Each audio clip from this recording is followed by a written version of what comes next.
Good morning, Alfredo. My name is Alex Radford. I'm an English solicitor and Spanish lawyer with my lawyer in Spain. Today, I wanted to ask you a question which relates to the Valor de Referencia Catastral, which came into force on the 1st of January this year. Maybe first you could just tell me a little bit about what that is.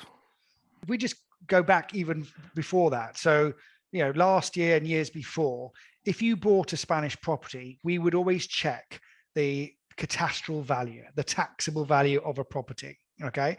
And let's just say you're buying for 200,000 and the catastral value was 100,000 euros, you wouldn't have anything to worry about.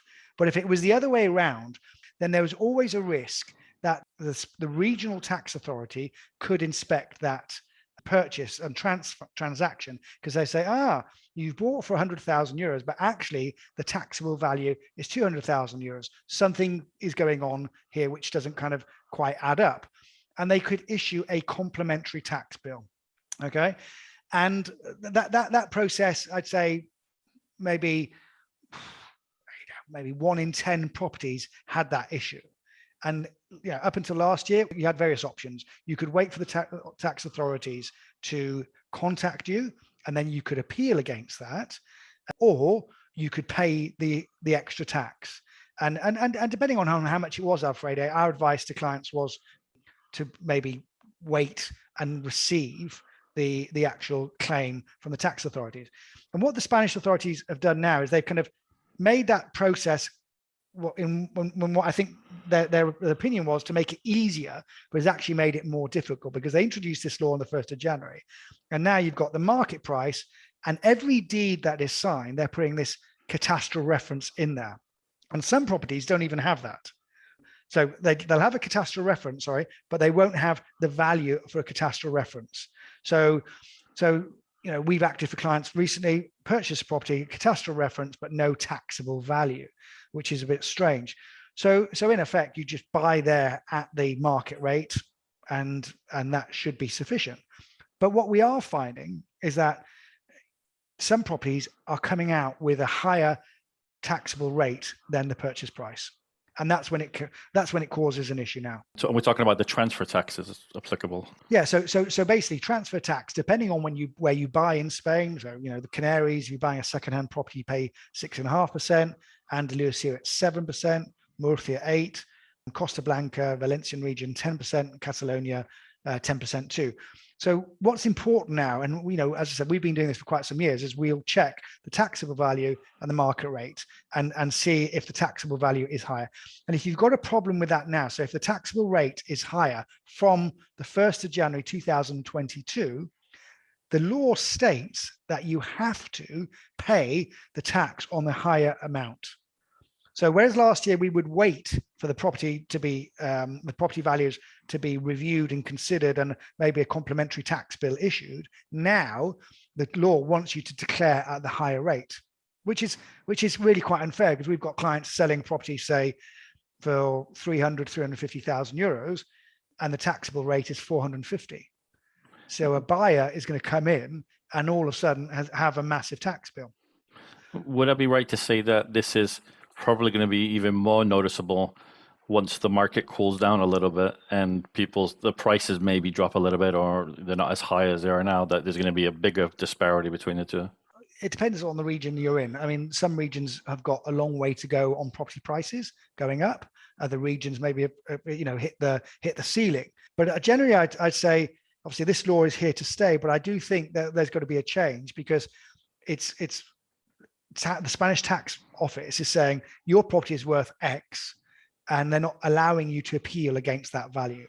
So our advice, Alfredo, to clients who are buying a property with the higher catastral reference value, if there was a significant amount, tens of thousands of euros, I'd say wait until they come in and consider the property and the values, and then appeal then. But actually, the risk is that you could get fined, and you still got to pay the same tax. Right, gotcha. So it's risky, and there's no guarantee. But for example, our client there who's selling, say he manages to sell for 350, the buyer coming in will see the catastral reference value is 450. That property is based in the Costa Blanca. Transfer tax there is 10%. That's an extra 10,000 euros. Right. Is it worth that risk? And that's the kind of conversations we're having with clients. If it's a few €100, pay it and be done with it. So the big message is make sure you check it first, correct?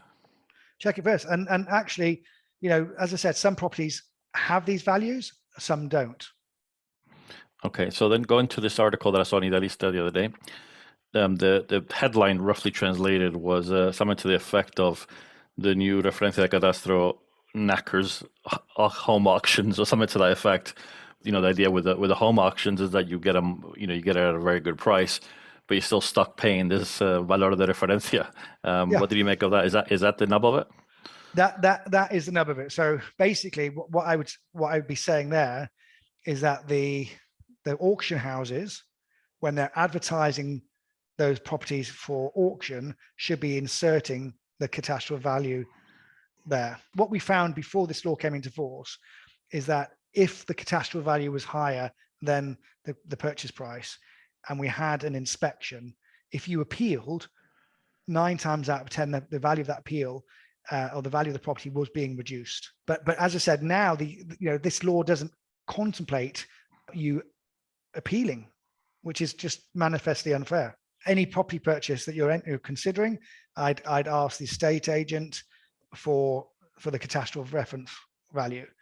For a second-hand property, that's easily obtained. For a brand new property, it's more difficult because typically a developer would buy a plot of land, build, and that property reference value will only end up kind of being registered on those properties 2 or 3 years down the line.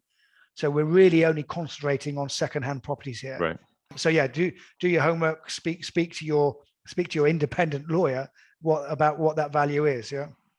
We work with estate agents all over the country, but we are acting for the client. So the client pays our bills and is our client. So if the catastral reference, if the catastral reference is high, of course we're gonna let them know, because basically, Alfred, if we don't, it's just the same as we're gonna let them know if there's a license of first occupation, if all the meters square match up at the land registry and the catastral registry.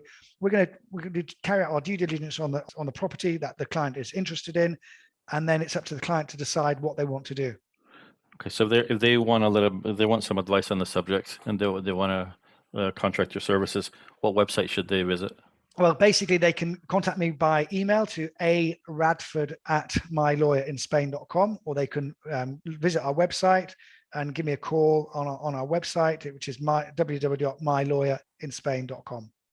Fantastic. Thank you very much for your time today. Thank you very much. Until the next time. Hasta pronto. Hasta pronto.